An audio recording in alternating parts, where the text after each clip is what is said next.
আসসালামু আলাইকুম বিনিয়োগকারী ভাইয়েরা, সারা বাংলাদেশে বিনিয়োগকারী ভাইয়েরা কেমন আছেন? আলহামদুলিল্লাহ। আমরা তো কথা বলতে চাই বিনিয়োগকারী, আমরা রাশেদ মাকসুদের বিরুদ্ধে কথা বলতে চাই। রাশেদ মাকসুদ আমাদের ১.৫ বছর যাবৎ বিনিয়োগকারীদের ধ্বংসের শেষ সীমানা নিয়ে গেছে।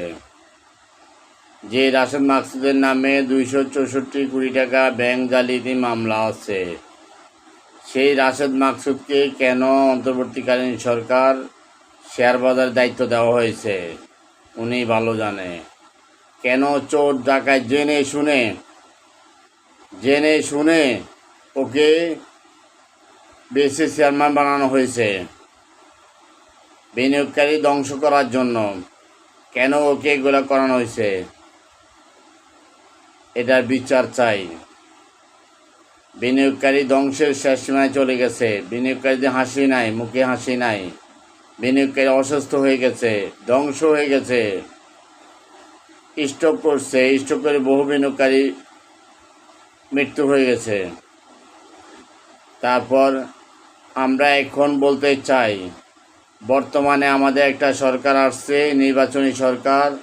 আমরা খেয়াল করছি, পিছের দিকে খেয়াল করতেছি, যখনই বিএনপি সরকার আসছে আমাদের শেয়ার বাজার ভালো একটা পর্যায়ে ছিল, ভালো একটা উদ্দেশ্য ছিল, এটা ভালো হয়েছে।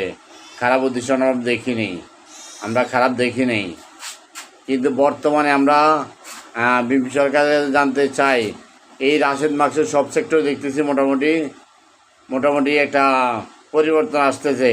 কিন্তু এখন আমরা শুধুমাত্র আমাদের বিনিয়োগকারীদের স্বার্থে এখন আমরা কিছুই দেখতে পারিনি, এখন আমরা কিছু দেখতে পারতেছি না।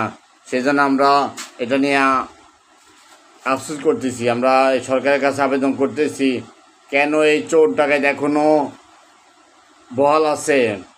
চোর ডাকাত স্বৈরাচার কেন এখনও বহাল আছে? এই আমাদের বেশি চেয়ারম্যান হিসেবে এখনও বহাল কী জন্য আছে? তাকে কেন বিদায় করা হচ্ছে না? এটাই আমরা জানতে চাই। আমরা কেন এটা জানতে চাই, কেন এটা এখনও সে বহাল পড়ে আছে।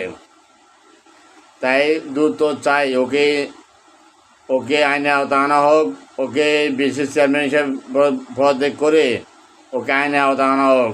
বর্তমান সরকারের কাছে আমরা চাই, কারণ এই স্বৈরাচার থাকলে যে একটা বিএনপি সরকার ভালো, এই সরকারের বদনাম হয়ে যাবে।